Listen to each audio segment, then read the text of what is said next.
Hi, welcome to PunchlineGloucester.com. The Punchline Talks, the Business Breakfast Briefers. I'm Mark Owen, and each week I invite a panel of business experts and civic leaders to review the morning newspapers, discuss what's happened in their own individual business, their own individual business sector. And finally, we round off by picking the stories from this week's Punchline. Now, Sir Keir Starmer's Labour government stepped into power the 5th of July 2024 with a thumping majority and big ambitions. So how is the government doing? And it's this week's hot topic. Before I start, I just want to thank our fantastic sponsors, Hazelwood's Accountants and Business Advisors. And we really couldn't do the show without them and all our advertisers. Okay, let's see who we got on the panel this week. We got the Right Reverend Rachel Treweek, the Bishop of Gloucester, or just Bishop Rachel, as I like to call her. Without doubt, one of the most influential women person in Gloucestershire, and it's like having the CEO of the church on the show. Rachel covers all sectors and sections and sectors of society from cradle to the grave. So we'll find out the business side of God in Gloucestershire. Welcome back, Rachel. Great to have you on the show. We got Emily Gibbon, business manager of the Gloucester Beard. We'll hear about the role of the Beard and the areas it covers. 2025 is a big year for the city events. The summer season kicks off very shortly, so we get the lowdown, what, where, when, the events taking place. And of course, I'm seeing you later as well, Rachel. So Emily, so tell us all about that, and also why businesses should be backing the Gloucester gift card as well. We've got Ian Mean, MBE, Vice Chair of the Forest Economic Partnership, Board Member of Gloucestershire County Council, who wears so many hats. He's the ex-editor of the Gloucester Citizen, Echo, Western Daily Press newspapers. He's also a champion of organ donation. So we'll find out more about that and why it's so important. Do you opt in? Do you opt out? Do you shake it all about? We'll soon find out about that as well. And we have finally, never last not least, we've got Sam Holliday. He's the Business Development Manager of the Federation of Small Business. He's also an ex-editor of the Bath Chronicle, my old paper as well, by the way, representing SMEs from Gloucestershire and the Southwest region.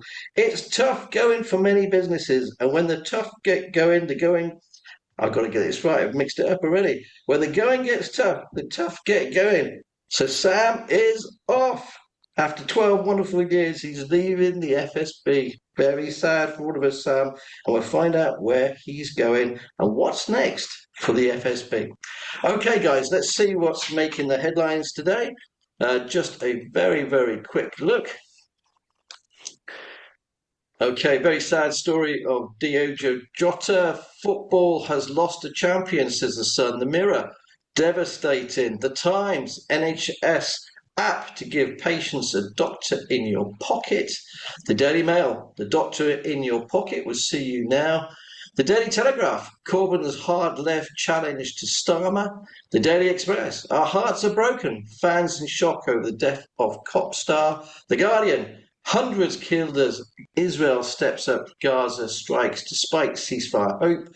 The Financial Times, big asset managers piled into gilts as markets dip during Reeves' crisis. The Metro, devastating tragedy. The Independent, crisis, what crisis? I'm having a tough day, insists Reeves. The Eye, pensions face a tax hike to pay for Labour welfare U-turn. And finally, the Daily Star, a fantastic player, a great friend and a loving husband and father, and a very, very sad story. Rest in peace. Okay, let's get the panel on board. Let's start with you today, Sam. What have you picked up from the papers? We're going to do a very quick paper review today because we want to talk about Labour's first year. Sam, what have you picked up? I got that completely. Yeah, I think the majority of the papers went with what I think is a story that most people will be talking about today, and that's this footballer, Diogo Jota, who passed away. And I think that picture is particularly poignant. Forget the football shirt. This is a man who recently got married 12 days ago, 3 children. Everything I've heard about the man, regardless of his football, is very, very positive. But the reason I wanted to mention it is because I think it's interesting the way that we sometimes treat celebrity deaths. And I think it's because we can't always show the emotions that we want to the people that we know about and we care about. But sometimes when somebody dies, who's in the celebrity focus, it's a different perspective altogether. I mean, this week, I can tell you this, on Tuesday, 3 people I know died. Somebody from the church I go to in Gloucester, somebody I used to work with in Tamworth, my hometown, and somebody also from that town I used to go to concerts with and things, all died on the same day. but I was just as affected yesterday by this footballer for a team I don't even support as I was by those deaths. And I think it's because you just think of the impact that's going to have. One of the papers put the fans were devastated. You imagine a little 8-year-old boy who worships this kid. You know, he thinks he's the best footballer in the world. His dad or his mum has had to tell him that this man's died, and he's asking all these questions about what it means. And I think it's just really, really kind of touching. And my wife's not a big football fan, but she was really upset about it yesterday. And I thought it's just very strange the way that we treat death, and it's probably something that Rachel understands better than we do, the nature of grief. But I think we pour the grief we feel for other people sometimes into celebrities that we might never know, and I just find that fascinating. But very good man, very good footballer, and let's just think of those kids. Let's just think of I those think kids. also, I just want to bring this in. I think a lot of people don't know how to talk about death. They No, don't, I you agree know, with we that. had people walk across the street, not to talk to somebody if they know somebody's passed away. Do I send a card? Do I not send a card? How do I write a card? All these things. Rachel, you must deal with it on a, every day, really, I suppose. So, what would you say was, I should say top tip. What Yeah. should you say to people? I think even the words we use, like passed away, we don't like saying death, that someone's Yeah, died.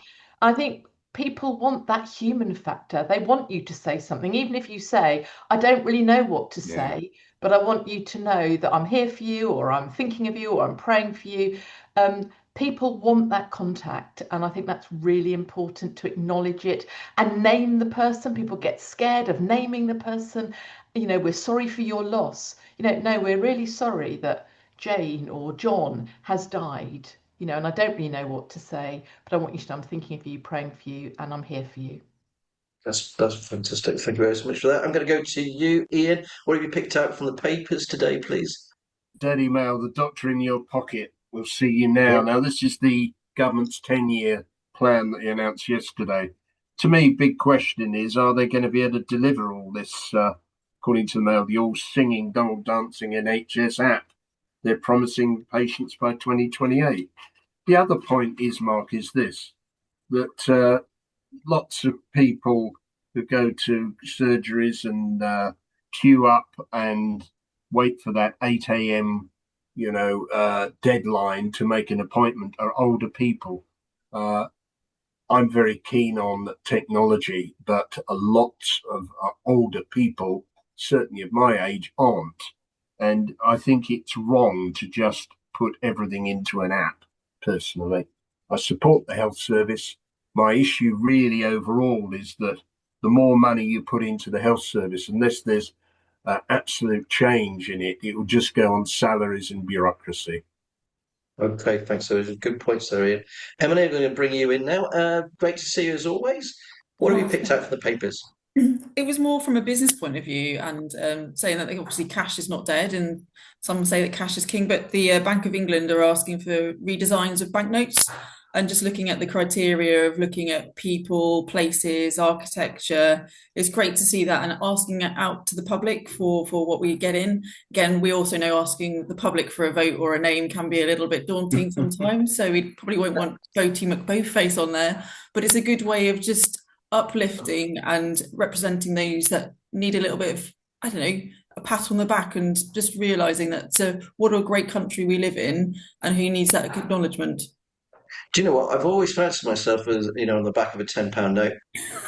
But there we go. I live in hope. I live in hope. Rachel, let's bring you in. What have you picked out from the papers, please? Thank you. So I've picked out the Gaza ceasefire talks, that one you showed from The Guardian. I was recently, a few weeks ago, I was in the occupied Palestinian territories. It's a subject that is very dear to my heart. I visit fairly regularly, and I'm a patron of a charity, Embrace Middle East. But I was out there representing the church, meeting with Christians in the West Bank. And my real concern in all this goes back a little bit to what Sam was saying, is the humanitarian focus. What's going on in Gaza is absolutely shocking. What's going on with the hostages is absolutely shocking. And in all the political talks, I feel that we are failing to focus. This is all about human dignity. This is about equal human beings, whatever their religion, whether they are Palestinian, whether they're Israeli. But what is happening to the Palestinians in the occupied Palestinian territories? absolutely needs more focus. And as we focus on Gaza, or as we focus on what's been going on between Israel and Iran, we take our eyes off the whole big picture, which is the occupied Palestinian territories, and particularly what's going on in the West Bank with settlements, with our lack of justice and people not being treated with human dignity. So I'm trying to say a lot in Parliament on that. I know it's a very difficult subject because people become very binary, but for me, it's about human dignity for all people. Thank you ever so much for that, Rachel. Couldn't agree with you more. Okay, I'm glad you mentioned Houses of Parliament because it is a year since the Labour Party got into power. They came in with a big fanfare. They were going to do this, that, and everything. So we could give them a score out of 10. But I'm going to go back to you. I'd like a little bit of a discussion about it. You know, how has the government performed over this past year? You know, the good, the bad, and the ugly. Sam, let's talk about national insurance contribution. I think is a big thing. But well, you tell me first of all. Well, Sorry, I didn't yeah. mean Well, to do you know what? What I will say straight away is that you said there they came in with a lot of fanfare. I don't think they ever did. I think there's a little bit of revisionism going on at the moment that people forget just how bad things had got under the previous regime. You know, it felt chaotic. We was having a new chancellor every 6 months. There's several prime ministers. There was votes. There was scandals. It was an horrendous situation. And I think Labour got in because of that rather than their own virtues. I mean, if you think back, those are old enough to when Tony Blair got in, a similar Labour landslide, but I sensed a real sense of hope. Even people who weren't even Labour supporters were saying to me, it feels different. It feels a positive energy. I never felt that when Keir Starmer went in. I felt that there was low expectations and they were in by default because people were just fed up with the Tories. Basic line. So I don't think that fanfare was there. So I don't think expectations were particularly high. In saying that, even the lack of height of those hasn't really been reached. And we talked about business, and I think business was businesses are quite apolitical. I mean, everyone around this table will know that. You know that if someone's going to look after business, people will give them the benefit of the doubt. And I think business did give Labour the benefit of the doubt. You know, and I think people really expected it. And then we got this budget last year, which took the rug from under everybody's feet. You know, suddenly business became, we've got a big problem. We've got this black hole. We've got this business will pay for it. And they went for the national insurance, national minimum wage, which we all support, but it's still another burden on support on businesses. And it just felt like business was picking up the tab for previous governments' mistakes, but that's how Labour perceived it. So everyone was thinking, well, nobody else seems to be taking a hit, but business, and they've lost a lot of credibility with the business community. So all I'd say again, I don't think they came in with any fanfare. I think expectations were low, but sadly, I'm not even sure if them expectations, however low, have been achieved. Emily, what's their scorecard in your? I'm not going to score them. I have to be quite apolitical with my hat on, but just speaking on behalf of the businesses, this year has given them such a blow in April with everything increasing, and obviously the business rates relief not being as much. It's so much on their plate in one go. And Sam and I were talking about this last week. This quarter is sort of settling, trying to find their feet, whether or not they can survive. And sadly, we have lost quite a few, especially small independents. And I think next quarter we'll see. Sadly, I think we'll see those ones that can't stay afloat will disappear. I think the government need to realise that to spend, we need footfall. And footfall, yes, it has come back since COVID, but it's still not as high. And the spend is not necessarily in parallel with that. So it is such a struggle at the moment. And you'll see the determination of small businesses. I mean, I could show you, I'll give you a tour of the city and I'll show you the ones that are determined to stay afloat, and they've got a good following. But if you're new and you're setting out, you're sort of like a rabbit in the headlights. Well, where do I go? I've got this great idea, but I've got no idea how I get this in front of my customers. And that brings everything online, which then takes away the footfall into a place. So they need to have a bigger picture. They have a better understanding of the business. And I just don't see that myself. I know that there are conversations with things like the ATCM and places like that, but it really does sound like they're not listening to people. And with this business rates reform, which is promised, I haven't got high hopes that it's going to be nice. I think it's just going to be another blow. And obviously business rates relief probably will disappear completely. Again, people are not aware of all the stuff that hits a business, service charges, rates, all of this. And we are here as bids around the country to go, hang on a minute, listen to the businesses. If you carry on putting this much pressure, you won't have high streets. Well, I was in Cinderford yesterday, and as you all know, I go all over the county, deliver the magazines, bang the drum on it. And I hate to say it, but Cinderford is really, really hit hard. 30 empty shops we counted. 30? Oh my word. Really, really, really, really bad. Anyway, thanks ever so much for that, Rachel. Ian, I'm going to bring you in your view on the government Well, in a minute. I give them 4 out of 10. And basically, I was excited by Labour coming in. I was excited about their plans. The plans haven't worked. They've hit business like never before. And if you look at the papers today, Alex Baldock, one of our big retailers, that's Currys, is saying that warning the Chancellor another raid is going to hurt jobs and lead to higher prices. I think we're going to get tax rises inevitably later this year. And now we've got the spectre of another party, according to the Telegraph. This is a story breaking today, led by Jeremy Corbyn, another hard left challenge to Starmer. That's not good. You've got to have a united party. So I think things are not good for business. I can't see them improving.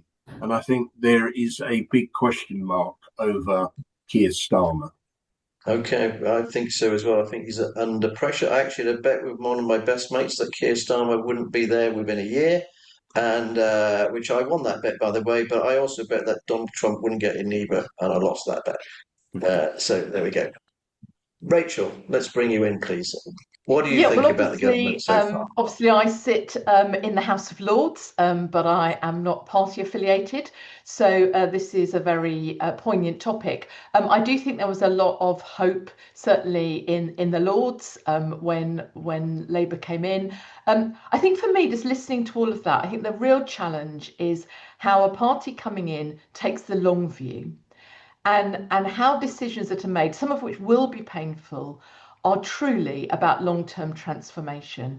And I think from where I sit, there's that real flip-flopping about the quick short term, wanting to make wins, wanting to please voters, and then saying, what do we need to do in the long term? That they've got to make those decisions, what transformation is really going to look like. And then they've got to not keep flip-flopping, got to hold to that. And it won't all be popular. But I think everything I've just been hearing from Sam and Emily and Ian, for me, the key word, and that was a big word for me as a Christian and in the church, is transformation. I don't think we're clear on what we're trying to aim at. I want to see stronger communities. I want to see lives and communities transformed, which is a business we're all in, sitting here around this table. And therefore, as Sam has said, not only have we had endless changes in ministers and prime ministers, I'm, as it happens, the Anglican Bishop of prisons in England and Wales. I cannot tell you how many prison ministers I've worked with. What does give me hope is Lord Timpson, James Timpson, I like him. Come in as prisons minister. I have a very good relationship with him. I was having a cup of tea with him on Tuesday.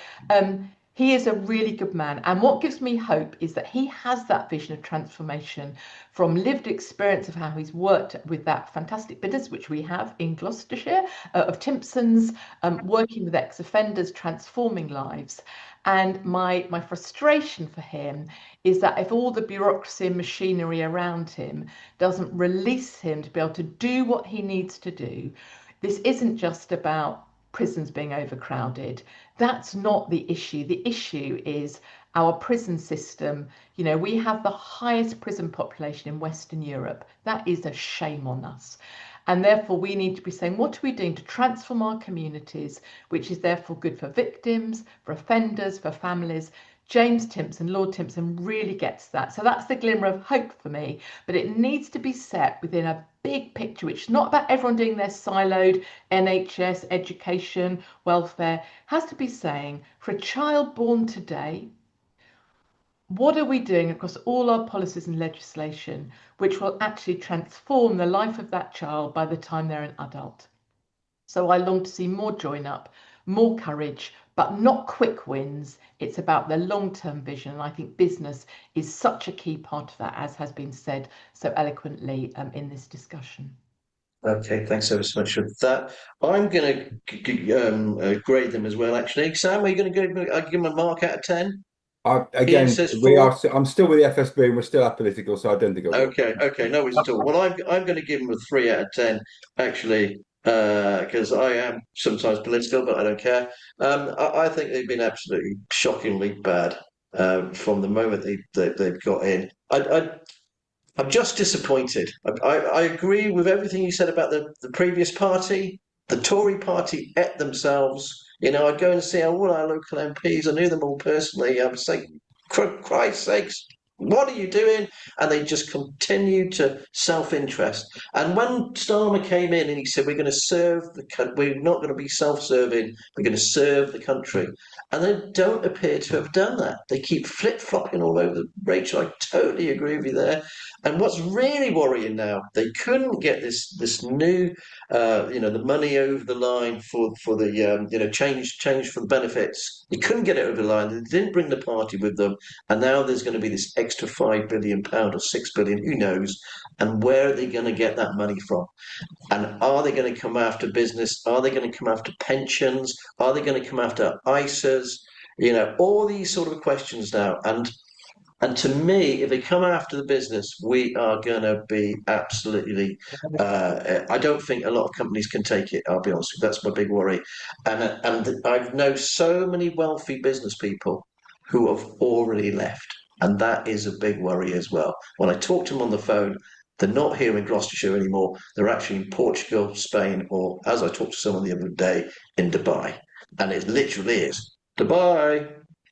Sorry, I should have worked on that one. But anyway, have I covered everybody? Have you all had your say? So that's my thing. I think 3 out of 10. I'm worried about defence as well. I think if you can't defend your country, we have no democracy in the first place. So right, okay, guys. Mark, the I'm other over point, time. Mark, is this, that it's the pound in people's pocket. I'm looking at a story in the Mail today. Yes, Tory paper.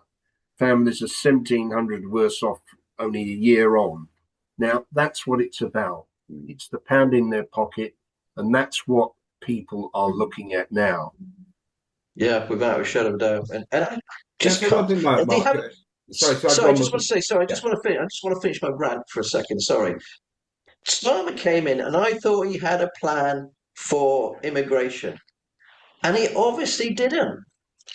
Sorry, Sam. No, all I was going to say was because it was a positive note that Rachel mentioned, and I will back it up. Lord Timpson prisons. I used to read it. He used to do a column in the Sunday Times, which was amazing. I thought he sounds almost too good to be true as a boss, and the way he took on a lot of ex-offenders and gave them roles. And I asked somebody in a Timpson's one again, that's ketones. I won't say where he was because it might embarrass him. But I said, I keep reading about your boss. He's supposed to be this superhuman boss. Is he really like that? And he says he absolutely is. I had a major problem with my family, and he bought me a camper van. I went, pardon? Said, yeah, bought me a camper van. No fuss, it just turned up. And I thought, my word, he really walks the walk. When they pointed him after about 2 or 3 days, I thought, oh, this looks interesting. But I would say, just expanding it slightly, I think one of the problems that Keir Starmer's had is that so many massive things have happened in the world, and I think he likes being on the world stage. I think he likes getting involved with Gaza, Ukraine, and sucking up to Trump. We'll talk about that separately. But I think he's taken his eye off the ball, and he literally took his eye off of the Chancellor on Wednesday and left her to. I felt for that woman on Wednesday, and he should have noticed. I think I would also say that I hear what you're saying about money, that there is no more money. We have to keep, we have to be really honest about that. So therefore, that's why we need the long-term view, and that may bring pain, but it's got to bring pain in the right way so that people have hope and see what's happening. And I think, again, business, from where I sit, you are not seen in business as part of the solution, and you are part of the solution. Even in what we're talking about in prisons, I did an event in Parliament just a few months ago with Lord Timpson and with businesses to say, actually, it's businesses who can, with the right support, employ people, give people hope, give people transform lives. But we don't do that join up, and we need that big picture. Okay, thank you so much. Okay, guys, I don't want to. We are over time anyway, but I'm going to give you all a minute to talk about your own individual bits and bobs, if that's okay. So, Ian, 1 minute, please, on organ donation, if that's okay. Sorry to be so tight on it, but the hot topic is... No problem. 3 people die waiting for an organ every day. That's a horrendous situation. My appeal is please sign the organ donation register. Takes you about 2 minutes. As a result of that, you could actually save up to 9 lives. That's the message. And one other thing, locally, you haven't promoted me on the Foresting Partnership. I'm just a board member, not the vice chairman. But can I say this? I know you're a big supporter of the forest. Lots happening there, basically. And the Mirror and the Express in the last week did a survey of the best places to live in the UK. Forest came out top. We forget the forest too much. It's a great place for SMEs, as Sam will tell you. Yeah. It's on the up, but we've got to help them. And you mentioned that the empty shops in Cinderford, the high street in places like the forest is so important. I just got to add, by the way, I went to Colford. We did Cinderford the day before. Went to Lydney and then Colford, and I go into Colford, and they have actually done really well in Colford. There are some fantastic shops there. They've still got a baker, a veg shop, a butcher, a couple of butchers actually, a bakery, and there's a wine bar, a deli. It is a really nice, vibrant town, and I was trying to work out why Colford have managed to be successful and Cinderford hasn't, And one thing I will say, I totally agree with you, Ian. The forest people are just the most kindest, loving, really, I've just really enjoyed my last 3 days there. They've all been so brilliant to talk to. And I've met some fantastic businesses. People forget what's out there. Okay, I've gone over my own time now. Emily. Hello. Right. I run this show. I can keep it going. Go on, Emily. Of course you can. Yeah. So as you said, we've got a really lovely summer coming up. Myself, Gloucester Beard, and Visit Gloucester are working together to produce a Summer in the City guide, which will be dropping hopefully next week. And it's got a good chunk of amazing events that are happening. I'll just mention a few. We've got Festival of Archaeology coming up between the 14th and the 26th of July. Fantastic ones, free, but a few to pay for, but a great way of learning more about our city.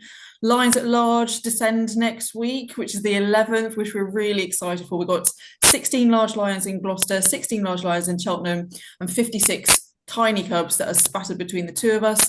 It's going to be a really good way of promoting the county. I must say that it's great to be working with Cheltenham Bid on this as both presenting partners, but it's not all about us. It's all about the county here and how we can get more visitors to the county, sharing the lovely audience that do follow Wild and Art Trails. And we're really excited about that. We've got the food festival happening down the docks this month.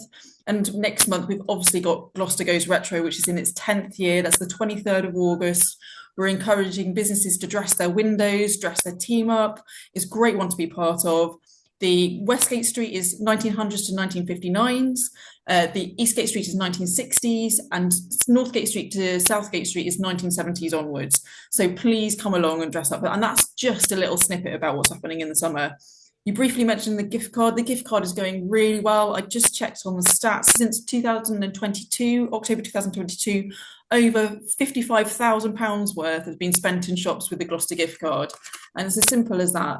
It's it's a preloaded MasterCard. You can buy them at GL1 or Gloucester Keys or online.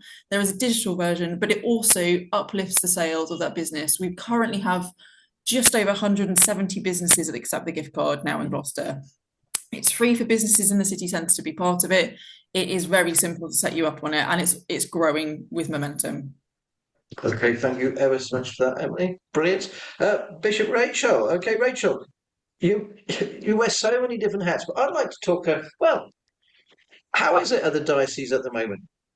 Well, I'm really hopeful. Obviously, it's life is always challenging for all the reasons we've spoken about.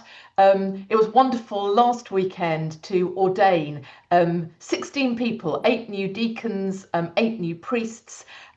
many of those young, with young families, people coming from all different walks of life. That gives me real hope. But I also want to just join in the rah, rah, rah for the forest. I will be in Cinderford on Sunday. I'll be in Lydney on Monday. And I love the forest. I will be confirming in Cinderford on Sunday morning, where people will publicly be standing up, people across the age range, across social backgrounds, standing up and publicly proclaiming their faith, which is really exciting. I love confirming people. But I would say that what we are really seeking to do, what we continue to do as church across this diocese, which I have to always say goes beyond the county of Gloucestershire, that's very important to say, or people get very upset. What we're trying to do is to really, from a Christian point of view, share Christ's love and hope with people of all different faiths and no faith. How are we as church engaging with the wider community in the hopes and needs of community? It's not easy. We know that. All the challenges in life that people are experiencing, for all the reasons we've talked about, young people, that the mental health issues, the struggles of families, the issues with older people. And one of the real delights that I have in my role is going to see what's going on in engagement. So after this, I'm off to Wadden to meet some young people in Cheltenham and to see a project that's working with the Children's Society. One of the other things I'm doing at the moment is listening to young people across Gloucestershire to get their views on what they think prison is for and what they would like to see happen in the criminal justice system. So I'm doing that. Anyone can fill out that survey if you're between 13 and 18. It's on the Diocese of Gloucester website. And then I'll be taking young people into Parliament just before Christmas, because my view is if we're going to get real prison reform, we need to be beginning with the young people. We've talked about everything about this government. We need to be continually working and listening to young people, because they're not only part of our society now, they are going to be the ones who are going to be shaping the future. So I'm in the church across Gloucestershire. I'm trying to do a lot with young people, listening to them. And there's lots of exciting things going on across schools. I'll be with All Saints Academy next week, giving them their awards, as well as going into prison to talk about prison reform, and as well as going to General Synod of the Church of England next weekend, which is a bit like our Parliament, but where we make decisions about the church. But there'll be a number of discussions which are always about the church outward focusing. There'll be a number of debates there about the church in the country. So yeah, never a dull day. Thanks so much. Can I recommend the fish and chip shops in Lydney, by the way? It's very good. A good one just around the corner from me in Gloucester as well. Yeah, Hare Lane. I just want to say that I've been to every single fish and chip shop in the county, by the way. But what I don't like, which we didn't talk about, we haven't got time now, is the seagulls. But let's leave that for another day. Don't get that's a debate in itself, Rachel. It's honestly, it's a nightmare at the moment, especially with bins. But yes, as you say, that's a different conversation. I'd love to get you back and talk about seagulls. Oh, okay, Sam, very sad, Sam. I've known you for a long time. I used to be chair of the Federation of Small Business and regional chair as well. That's when I first met you. I'm just going to say, a lot of people don't realise this, but when the Federation of Small Business got rid of all the, I don't even remember, we all had individual chairmen for the areas. So it was Gloucester, Stroud, Tewkesbury. So I was chair of Gloucester. Obviously, after my heart attack, I stood down, and a year later, they got rid of all of them, didn't they? And I felt, mate, that you came in just at that sort of moment. I'd only known you for a year, and you really helped the FSB stay established. I really do. Without you, without your the way that you connected to the business community, the way that you still lobbied all the MPs, you wrote your stuff, you're a journalist, you got the case across. I think you've saved the FSB in this area, and you've really fought the hard fought, and we're going to bloody miss you, mate. Well, it's very kind of you. Mark, I agree with that. I mean, Sam worked for me and with me as editor of the Bath Chronicle. He did a brilliant job as a journalist and editor. And you're right, Mark, we will miss him. Yeah. He was a proper voice of the FSB, which is so, so important. I mean, people don't realise, Rachel, that we've got just under 30,000 SMEs in Gloucestershire. Absolutely. Most of those are micro businesses, 0 to 9 people. And they're the people that the FSB has helped. So Sam, you've done a great job. You're a great operator. Oh, nice guy too. Go on, Sam. Well, thank you, thank you. Thank you for that, where are Ian. you going? Also, I did want to say as well, Mark, because I want to say publicly that how lovely and generous the piece you wrote in Punchline was this week. And I know only too well, and Ian will know it just as much. People never normally get praised, journalists, for what they do, but you are so important to this county. What Punchline is so important. So keep doing what you're doing. So thank you for that, and thank you, Ian. And yes, I've been with the FSB for 12 years now, covering Gloucestershire and the west of England, and I've loved it. I've absolutely loved it. I've loved working with the businesses. I've never, ironically, although I'm in the FSB, I've never owned my own business. I've never run my own business. I don't think I could. And the more I meet small businesses, I realise that they are incredible people. They, unlike me and Ian, and we've always had a check come through the post at the end of the month on the same end of the day. Small businesses don't know from one month to another whether they're going to have a brilliant month or a terrible month, and they keep doing it, and their sense of community is incredible. So I'm definitely going to miss all that. But after 12 years, sometimes you think you need a change. And I chatted to a friend who works for a charity called Mission Aviation Fellowship International, which basically was set up after the Second World War by some RAF pilots that wanted to turn what they'd been doing to good. And so they set up this system where they would fly aid all around the world into some of the smallest countries, some of the most neglected countries in the world, providing medical and food aid. With a Christian message as well. They're unashamed about that. But it's a fantastic charity, extremely well established, and I'm going to be the internal communications manager. And I don't know much. I know it's worldwide. There's parts of the world I don't even know that are involved in it. I've no idea what the job's involved, but sometimes it just feels right, and so let's go for it. Okay, well, good. All the very best of luck from all of us and all our readers, I'm sure, without a shadow of a doubt, Sam. And unfortunately, that's all we've got time for. We could chat for a long, long time, and we're over time, but it's such an important issues we've covered today. So I'd just like to say thank you ever so much to my wonderful panel today. I'd like to say a big thank you to all of you that watched and enjoyed the show. A big thanks to our sponsors, Hazelwood's Accountants and Business Advisors. And we'll be back again next week. But in the meantime, remember, it's all in the punchline. Thanks ever so much for joining us. Bye. Bye.